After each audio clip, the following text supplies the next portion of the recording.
All right, long overdue for a return. Here you are. Ryan, how's it feel to be back, man? Feels good. I've had haven't fought since September. And I've been trying to book something. We tried to get one in Rising for the championship, didn't work out. Tried to get one in February in Arizona. Venue didn't work out. Booked for May, Nemkov. Obviously, COVID hit, and then not really knowing there's a lot of variables out there. Him being from Russia and all that. I thought I was fighting heavyweight. I'm just glad to be here. I'm fortunate that I'm in the position where I'm fighting in a couple days. We passed our COVID tests here. I know a lot of the fighters aren't as fortunate. I know a lot of people have lost their jobs and all that. So I'm just glad to be here. Looking forward to this fight. Looking forward to being down and defending the light heavyweight belt again.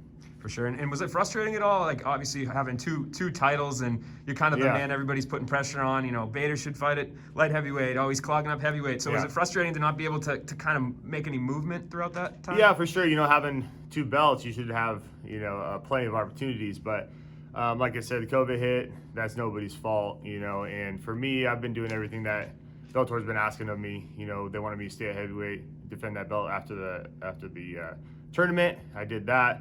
Now I'm back at light heavyweight. In that time, Nemkov has came through and solidified himself as a #1 contender, and so it was kind of perfect timing. Here we are, about to fight in a couple of days, and you couldn't be more excited. Were you happy that was the fight that ended up coming through? Was that a matchup you wanted to keep intact? Yeah, like I said, the variables with COVID, he's from Russia, getting into U.S., that was a big thing.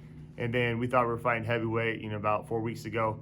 We're kind of told, all right, we got to know what weight class we're fighting, let alone I had who am I fighting, plus I had the whole what weight class am I fighting, so I had an extra thing on my plate.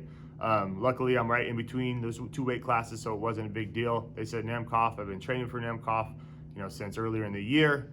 Good to go. Back to the original plan. Yep. And I think that this fight kind of comes at an interesting time because when you look at the light heavyweight picture, not just in Bellator, but in the world right now, I mean, in the last week, we've had Daniel Cormier retire. John Jones has vacated his belt and is moving to heavyweight. So, I mean, where does that put you in this Yeah, I mean, arguably right now, you can say the winner of this fight is one of the best light heavyweights right now out there. DC retiring, had a great career. He was always up there, and obviously John Jones, one of the greatest of all times. I think that whole division was kind of, in his shadow. Him moving up, definitely opens it up. So with my accomplishments, it's not like I haven't been there. I was top 5 guy consistently in there. And I've grown as a fighter since I came over here tremendously. And yeah, you can argue that, winner of this fight is the best light heavyweight right now. For sure. And does it bug you at all you never got that DC fight?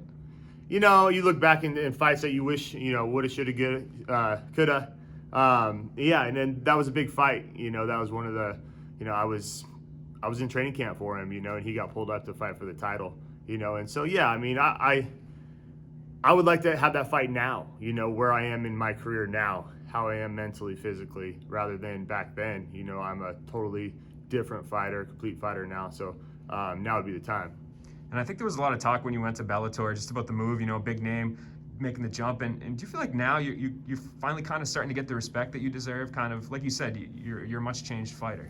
Yeah, I came over here to do different things, and kind of be in control of my own career and destiny, and talking to the Bellator brass, they were having the same thoughts. Would you be open to doing stuff like the heavyweight Grand Prix and all that kind of stuff? And so, I think doing that different stuff, going up to heavyweight, running through that Grand Prix, kind of solidified my name. That kind of do it all, and I'm continuing to grow. Yeah, and I know you're a pretty modest guy, and you probably don't like to put this stuff out there, but a little birdie told me that you're going to be making a donation of your fight purse from this camp to a charity. Do you want to talk about that? Yeah, we're going to do $5,000 at Navy SEAL Foundation. I have a bunch of SEAL buddies. I've done a lot of training with them, been out there at their courses and whatnot, and it's the least we can do. And we've tried to do that throughout our career. I think it's upwards of $100,000. We've donated to various military organizations and foundations. So I'm just trying to keep that rolling. We get to, like I said, middle of COVID, we're out here doing what we love to do. I get to go out and fight, and love my job, and because of them. So yeah, I'm appreciative, and I like to show it. That's awesome, man. And I know you're not overlooking your opponent on Friday, but kind of in the back of your mind, what's the plan from here on out? Do you think light heavyweight's gonna, you got Corey Anderson now, or do you want to kind of alternate between the two weight classes? I'd like to go out here, get this win, and stay at 205 for another fight, and while my body's primed down here, and then, bounce back and forth, you know, I can do it, you know, and Bellator said, you know, they're open obviously for that. And so for me, like I said, I'm in between, you know, in 4 weeks, I knew I was going down to light heavyweight. I'm perfect weight right now, you know, and I can be up at 235 in a week, you know. So for me, it's kind of the perfect storm of being just in the middle of those weight classes. So I look to go on and defend, you know, both weight classes and cement my legacy and keep it rolling. Yeah, and last question for you. How does it go down on Friday? What do you think? How do you get it done? You know, Nemkov is a tough guy. You know, he's in his prime. He's young.